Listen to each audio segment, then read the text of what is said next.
ಆದರೆ ಮಗ ಸತ್ತಿದ್ದು ಯಾವ ವಿಷಯಕ್ಕೆ ಹೇಳಿ? RCB ಟೀಮಿನ ಸೆಲೆಬ್ರೇಷನ್ಗೆ. ಅಭಿಮಾನ ಇರ್ಬೇಕ್ರಿ, ಹುಚ್ಚತನಕ್ಕೆ ಹೋಗ್ಬಾರ್ದು. ಯಾರಿಗೋ ಕ್ರಿಕೆಟ್ ಇಷ್ಟ, ಯಾರಿಗೋ ಸಿನಿಮಾ ಇಷ್ಟ. ಅಲ್ಲು ಅರ್ಜುನ್ದ ಪುಷ್ಪ 2 ಸಿನಿಮಾ ರಿಲೀಸ್ ಆಯ್ತಲ್ಲ, ಹೈದರಾಬಾದ್ನಲ್ಲಿ ಅಲ್ಲು ಅರ್ಜುನ್ ಬರ್ತಾನೆ ಅಂತ ನೋಡಕ್ ಹೋಗಿದ್ರು. ಅಲ್ಲಿ ಕಾಲ್ ತುಳಿತ ಆಗಿ ತಾಯಿ ಮಗು ಅನ್ಸುತ್ತೆ ಸತ್ತೋಗ್ಬಿಟ್ರು. ಏನಕ್ಕೆ? ಅಲ್ಲು ಅರ್ಜುನ್ ನೋಡಬೇಕು ಅಂತ ತೆಲಂಗಾಣ ಸರ್ಕಾರ ಕೇಸ್ ಜಡ್ದು ಅಲ್ಲು ಅರ್ಜುನ್ ಅರೆಸ್ಟ್ ಮಾಡ್ತಾರೆ. ಇಲ್ಲಿ ಯಾರನ್ನ ಅರೆಸ್ಟ್ ಮಾಡ್ತಾರೆ? ಈಗ ಇಲ್ಲಿ ಯಾರನ್ನ ಅರೆಸ್ಟ್ ಮಾಡ್ತಾರೆ? ಅಲ್ಲು ಅರ್ಜುನ್ ಮೇಲೆ ಕೇಸ್ ಹಾಕಿದ್ರು. ಮನೆಗೆ ಬಂದು ಡ್ರೆಸ್ ಚೇಂಜ್ ಮಾಡ್ತೀನಿ ರೀ, ಒಂದು ಕಾಫಿ ಕುಡ್ಕೊಂಡ್ ಬರ್ತೀನಿ ಅಂದ್ರೂ ಬಿಡ್ಲಿಲ್ಲ ಪೊಲೀಸರು. ನಿಂತ ಕಾಲ ಮೇಲೆ ಹೊರಡ್ಬೇಕೀಗ ಅಂತ ಕರ್ಕೊಂಡು ಹೊರಟು ಅಲ್ಲು ಅರ್ಜುನ್. ಅಲ್ಲಿ ತಾಯಿ ಮಗು ಸತ್ತು ಹೋಗಿದ್ದು ಇದೇ ಹುಚ್ಚ ಅಭಿಮಾನಕ್ಕೆ. ಹುಚ್ಚತನ ಅಲ್ವಾ ಇದು? ಇಲ್ಲಿ 11 ಜನ, ಯಾರಿಗೋ ಒಂದು ಸ್ಪೋರ್ಟ್ಸ್ ಇಷ್ಟ, ಯಾರಿಗೋ ಯಾವುದೋ ಸಿನಿಮಾ ಇಷ್ಟ. ಓಕೆ, ಅದು ಯಾವ ಹಂತಕ್ಕೆ ಹೋಗ್ಬೇಕದು? ಯಾವ ಹಂತಕ್ಕೆ ಹೋಗ್ಬೇಕದು?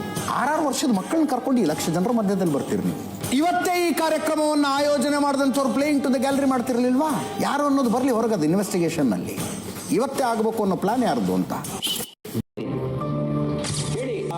ಮಕ್ಕಳನ್ನ ಮೊಮ್ಮಕ್ಕಳನ್ನ ಕಳ್ಕೊಂಡಿದಾರಲ್ಲ, ಅವರ ಆ ಸಂಕಟ ನಿಮಗೆ ಅರ್ಥ ಆಗಲ್ವಾ? ಅವ್ರ ಶಾಪ ತಟ್ಟಲ್ವಾ ನಿಮಗೆ?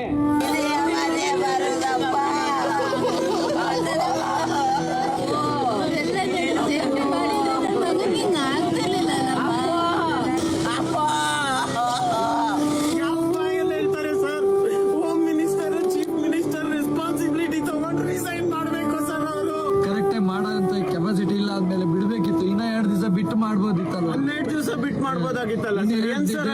ಅರ್ಜೆಂಟ್ ಏನಿತ್ತು ಇವರಿಗೆ? ಏನು ಮಾಡಿಲ್ರಿ ಇವರು, ಏನು ಮಾಡಿಲ್ಲ.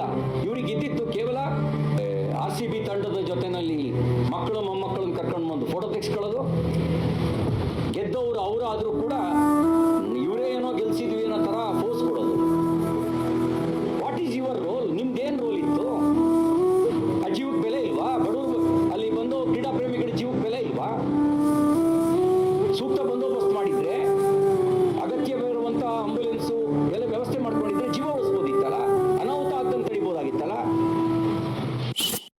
ಮಾಡ್ತಿದ್ದಾರೆ. ಬೆಂಗಳೂರಿನಲ್ಲಿ ಪ್ರೈಮ್ ಮಿನಿಸ್ಟರ್ ಮೋದಿ ಅವರದ್ದು ರೋಡ್ ಶೋಗಳು ಎಷ್ಟು ನಡೆದಿದ್ದಾವೆ? ಒಂದರ ಅವಘಡ ಸಂಭವಿಸಿದೆ ಸರ್. ಬೆಂಗಳೂರಿನಲ್ಲಿ ನಿಮ್ಮ ರ್ಯಾಲಿಗಳು ಎಷ್ಟು ನಡೆದಿದ್ದಾವೆ? ಯಾವತ್ತಾದ್ರೂ ಒಂದು ಘಟನೆ, ಸಣ್ಣ ಅಹಿತಕರ ಘಟನೆ ಸಂಭವಿಸಿದೆ ಸರ್? ನಿಮ್ಮ ಪೊಲಿಟಿಷಿಯನ್ಸ್ ಮದುವೆ ಮಾಡ್ಕೊಳ್ತೀರಿ, ಅದಕ್ಕೆ ಬಂದು ಪೊಲೀಸರು ನಿಮ್ಮನ್ನ ಕಾಯ್ಕೊಂಡು ನಿಂತ್ಕೊಂಡಿರ್ತಾರೆ. ನೀವು ಸತ್ತಾಗಲೂ ಕಾಯ್ಕೊಂಡು ನಿಂತಿರ್ತಾರೆ. ನೀವು ನಿಮ್ಮೆಲ್ಲ ಕಾರ್ಯಕ್ರಮಗಳಿಗೆ ಪ್ರೊಟೆಕ್ಷನ್ ಕೊಡೋರು ಅವರು. ಅವರ ಪರ್ಮಿಷನ್ ತಗೊಂಡು ಮಾಡಿದಂತ ಒಂದು ಕಾರ್ಯಕ್ರಮಗಳಲ್ಲಿ ಯಾವ್ದಾದ್ರು ಸಣ್ಣ ಒಂದು ಕಿಂಚಿತ್ತು ಲೋಪ ಆಗಿದೆ ಸರ್? ಅವರ ಕೇಳಲೇ ಇಲ್ಲ, ಅವರ ಅಭಿಪ್ರಾಯ ಕೇಳಲಿಲ್ಲ, ಅವ್ರ ಹತ್ರ ಒಂದು ಮಾಹಿತಿನ ಪಡ್ಕೊಳ್ಳಿಲ್ಲ, ನಿಮಗೆ ಪ್ರಿಪರೇಷನ್ ಎಷ್ಟು ಟೈಮ್ ಬೇಕು ಅಂತ ಕೇಳಲಿಲ್ಲ. ಆಯ್ತು, RCB ಅವರು ಪ್ರೆಷರ್ ಹಾಕಿದ್ರು ಅಂತ ತಿಳ್ಕೊಳ್ಳಿ.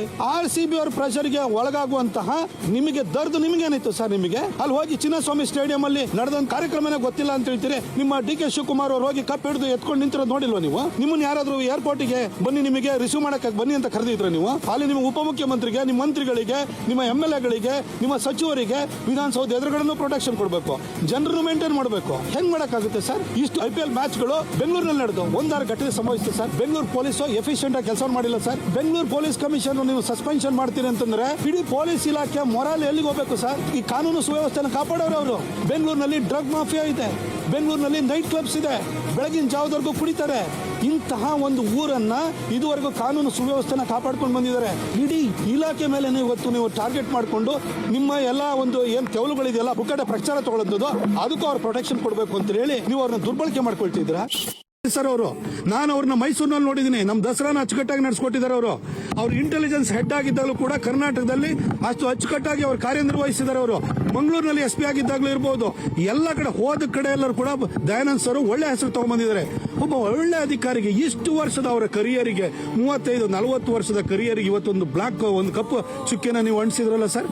ಯಾಕೆ? ನಿಮ್ಮನ್ನು ಉಳಿಸ್ಕೊಳ್ಬೇಕು, ನಿಮ್ ಚೇರ್ ಉಳಿಸ್ಕೊಳ್ಬೇಕು. ನೀವು ಯಾರು ನೈತಿಕ ಹೊಣೆ ಹೊರಲಿಕ್ಕೆ ರೆಡಿ ಇಲ್ಲ. ಅದಕ್ಕೋಸ್ಕರ ಒಬ್ಬ ಒಳ್ಳೆ ಅಧಿಕಾರಿ ಮೇಲೆ ನೀವು ಇವತ್ತು ಗೂಬೆ ಕೂರಿಸ್ತಿರಲ್ಲ ಸರ್. 3ನೇ ತಾರೀಕು ಕ್ರಿಕೆಟ್ ಮ್ಯಾಚ್ ನಡೀತಲ್ಲ, ಸಂಜೆಯಿಂದಲೇ ಬೆಂಗಳೂರಿನಲ್ಲಿ ಬೀದಿಗಳಲ್ಲಿ, MG ರೋಡ್ನಲ್ಲಿರ್ಬೋದು, ಎಲ್ಲಾ ಕಡೆನೂ ಕೂಡ ಸಾವಿರಾರು ಜನ ಒಂದೊಂದು ಕಡೆ ಸೇರಿದ್ರು. ಬೆಳಗಿನ ಜಾವದವರೆಗೂ 4 ಗಂಟೆವರೆಗೂ ಬೆಂಗಳೂರಿನ ಪೊಲೀಸ್ ಕಮಿಷನರ್ ದಯಾನಂದ್ ಅವರು ಇರ್ಬೋದು, ಇಲ್ಲಿನ DCPಗಳಿರ್ಬೋದು, ಇಲ್ಲಿನ ಪೊಲೀಸ್ ಅಧಿಕಾರಿಗಳಿರ್ಬೋದು, ಇಲ್ಲ ಕಾನ್ಸ್ಟೇಬಲ್ ಇರ್ಬೋದು, ಬೀದಿ ನಿಂತ್ಕೊಂಡು ಒಂದು ಅವಘಡ ಆಗೋದಕ್ಕೆ ಅವಕಾಶ ಮಾಡಿಕೊಟ್ಟಿದ್ದಾರೆ. ಆ ಪೊಲೀಸರು ಬೆಳಗ್ಗೆ 4 ಗಂಟೆವರೆಗೂ ಕೆಲಸವನ್ನ ಮಾಡಿದ್ದಾರೆ.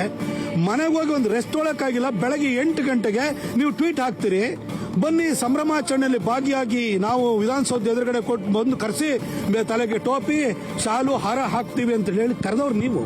ಅದಕ್ಕಿಂತ ಮೊದಲು ನೀವು ಪೊಲೀಸ್ ಕಮಿಷನರ್ನ, DG ಅವ್ರನ್ನ, ಚೀಫ್ ಸೆಕ್ರೆಟರಿ ಯಾರಿಗಾರು ಮೀಟಿಂಗ್ ಮಾಡಿಲ್ಲ?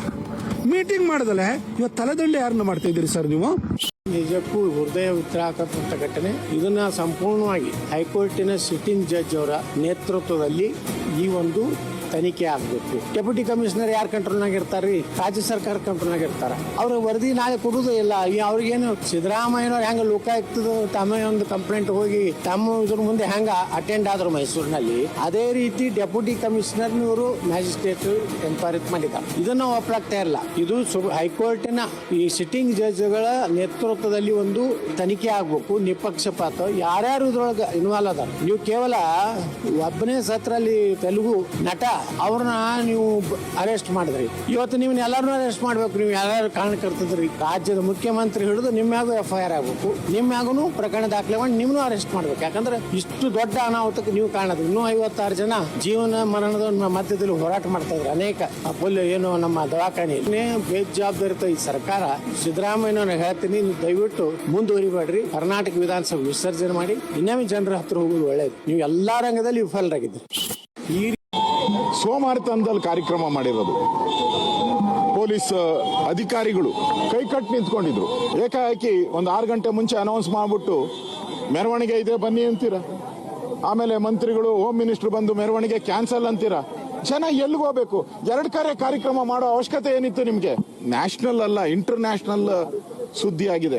ಕರ್ನಾಟಕದ ಮಾನ ಮರ್ಯಾದೆಯನ್ನ ಹರಾಜ್ ಹಾಕ್ಬಿಟ್ರಿ. ಇವತ್ತು ನೀವು ಇಡೀ ಪೊಲೀಸ್ ಇಲಾಖೆಯ ಫೇಲ್ಯೂರ್ ಅನ್ನ ಇಡೀ ದೇಶಕ್ಕೆ ಮುಂದೆ ಬೆತ್ತಲೆ ಮಾಡ್ಬಿಟ್ರಿ ನೀವು. ನೋಡಿ, ಈ ಸರ್ಕಾರ ಅವ್ರ ಕುಟುಂಬದವ್ರನ್ನ, ಅವ್ರ ಬೆಂಬಲಿಗರನ್ನ ಕರ್ಕೊಂಡು ಅವ್ರ ಫೋಟೋ ಶೋ ಮಾಡ್ಕೊಳಕ್ಕೆ ಮಾಡಿದಂತ ಕಾರ್ಯಕ್ರಮ. ಜುಡಿಷಿಯಲ್ ಎನ್ಕ್ವೈರಿಯನ್ನ ಮಾಡಬೇಕು ಅಂತೇಳಿ ನಾನು ಮತ್ತು ನಮ್ಮ ನಾರಾಯಣ ಸ್ವಾಮಿ ಅವರು, ನಮ್ಮ ವಿಜಯೇಂದ್ರ ಅವರು, ನಾವೆಲ್ಲರೂ ಆಗ್ರಹವನ್ನ ಮಾಡ್ತಾ ಇದ್ದೀವಿ. ಏನು ಪ್ಲೇಯರ್ಸ್ ನ ಹೋಗಿ ಕ್ರೆಡಿಟ್ ತಗೊಳ್ಳೋದಕ್ಕೋಸ್ಕರ, ಕ್ರೆಡಿಟ್ ಗೇಮ್ಗೋಸ್ಕರ ನಿಂತ್ಕೊಂಡು ಫೋಟೋಗಳು ಬಿಡೋದೇನೋ, ರೀಲ್ಸ್ ಗಳು ಮಾಡೋದೇನೋ, ಅದೇ ಕ್ರೆಡಿಟ್ ಇವತ್ತು ಇಲ್ಲಿ ಎಷ್ಟೋ ಜನ ಪಾಪ ಮಂತ್ರಿಗಳ ಮಕ್ಕಳು ಬಂದಿದಾರಂತೆ ತಿಳ್ಕೊಂಡೆ ನಾನು ವಿಚಾರ. ಅವ್ರನ್ನ ಮಾತ್ರ ಸೇಫ್ ಗಾರ್ಡ್ ಮಾಡಿದ್ರಿ. ಅವರೆಲ್ಲ ಚೆನ್ನಾಗಿದಾರಲ್ವಾ ಮಂತ್ರಿಗಳ ಮಕ್ಕಳು? ಬಡವ್ರ ಮಕ್ಕಳಲ್ಲಿ ಹೋಗ್ಬೇಕು. ಇಂಥ ಒಂದು ದುರದೃಷ್ಟಕರ ಒಂದು ಸನ್ನಿವೇಶ ಕ್ರಿಯೇಟ್ ಆಗುತ್ತೆ ಅಂತಕ್ಕಂಥದ್ದು ಪರಿಜ್ಞಾನ ಇರಬಾರ್ದ ಸರ್ಕಾರ ನಡೆಸ್ತಕ್ಕಂಥವ್ರಿಗೆ? What was the urgency? What was the hurry? ಇಷ್ಟು ಬೇಜವಾಬ್ದಾರಿತನನ ಗೃಹ ಸಚಿವರು ಇಲ್ಲಿವರೆಗೂ ಒಂದು ಹೇಳಿಕೆ ಕೊಟ್ಟಿಲ್ಲ.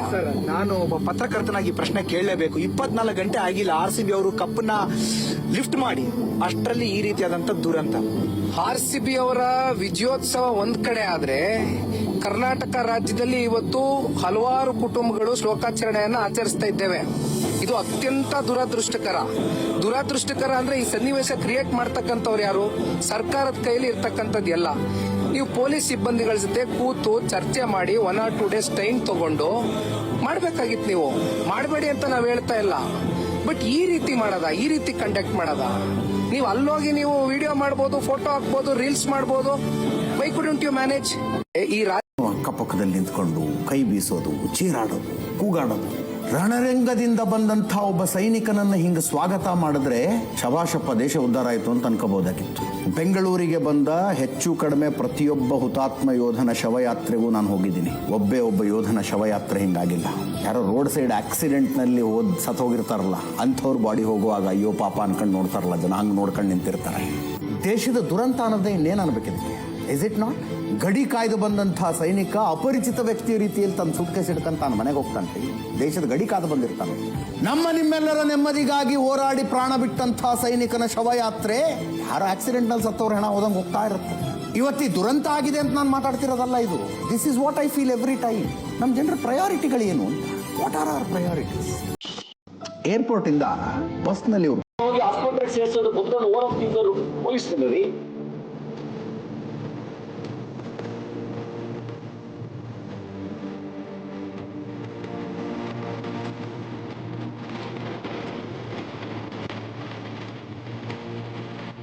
ಯಾವ್ದಾದ್ರು ರಾಜಕೀಯ MP-ನ MLA-ನೋ ಅಥವಾ ಅವ್ರ ಮಕ್ಕಳು ಮಂತ್ರಿನೋ ನೆರವಿಗೆ ಬಂದಿದ್ದು ನೋಡಿದ್ರ ನೀವು?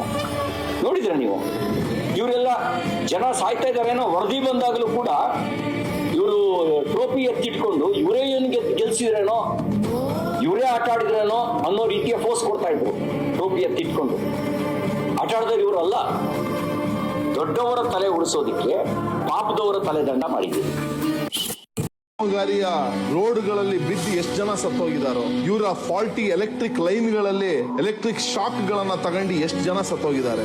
ಆದ್ರೆ ಇವರಿಗೆ ಅದ್ರ ಬಗ್ಗೆ ಯಾವ ತಲೆಬಿಸಿಲೂ ಇಲ್ಲ. ದೊಡ್ಡ ದೊಡ್ಡ ಬೃಹತ್ತಾದ ಯೋಜನೆಗಳನ್ನ ಅನೌನ್ಸ್ ಮಾಡಕ್ ಗೊತ್ತಿದೆ, ಆದ್ರೆ ಜನವನ್ನು ಅರ್ಥ ಮಾಡ್ಕೊಬೇಕಾಗಿರೋದು ಸಾಯೋದು ಒಬ್ಬ ಸಾಧಾರಣ ಕುಟುಂಬದ ಜನರೇ ಹೊರತು ಯಾರೋ ಈ ಡಿ.ಕೆ. ಶಿವಕುಮಾರ್ ಅವರೋ ಅಥವಾ ಸಿದ್ದರಾಮಯ್ಯ ಅವರ ಮನೆಯವರು ಯಾರು ಸಾಯೋದಿಲ್ಲ. ಅವರಿಗೆ VIP ಟ್ರೀಟ್ಮೆಂಟ್ ಇರುತ್ತೆ, ಕಟ್ಟುನಿಟ್ಟಾಗಿ ಕರ್ಕೊಂಡು ಹೋಗ್ತಾರೆ, ಕಟ್ಟುನಿಟ್ಟಾಗಿ ಮನೆ ಸೇರಿಸ್ತಾರೆ. ಸಾಯೋದು ಸಾಮಾನ್ಯ ಜನ, ಅನಾಥರಾಗೋದು ಸಾಮಾನ್ಯ ಕುಟುಂಬಗಳು. ಇಂಥ ಒಂದು ದೊಡ್ಡ ಕಾರ್ಯಕ್ರಮ ನಡೀತಾ ಇರಬೇಕಾದ್ರೆ ಏನು ಸ್ಟ್ಯಾಂಡರ್ಡ್ ಆಪರೇಟಿಂಗ್ ಪ್ರೊಸೀಜರ್ SOP ಗಳನ್ನ ಏನ್ ಹಾಕಬೇಕು, ಯಾವ ರೀತಿ ಟ್ರಾಫಿಕ್ ನ ಮೂವ್ಮೆಂಟ್ ಮಾಡಬೇಕು, ಆ ಇಡೀ ಸ್ಟೇಡಿಯಂ ಅಲ್ಲಿ ಬರೀ 3 ಬಾಗಿಲುಗಳನ್ನ ತೆರೆದಿಟ್ಟಿದ್ದಾರೆ. 35-40 ಸಾವಿರ ಜನ ಸೇರ್ಬೇಕಾದ್ರೆ ಎಲ್ಲಾ ಬಾಗಿಲುಗಳನ್ನ ತೆಗೆದಿರ್ತಾರೆ. ಲಕ್ಷಾಂತರ ಜನ ಇವತ್ತು ಸಂಭ್ರಮಕ್ಕೆ ಬಂದಿರ್ಬೇಕಾದ್ರೆ 3 ಬಾಗಿಲು ತೆಗೆದಿಟ್ಕೊಂಡಿದ್ದಾರೆ.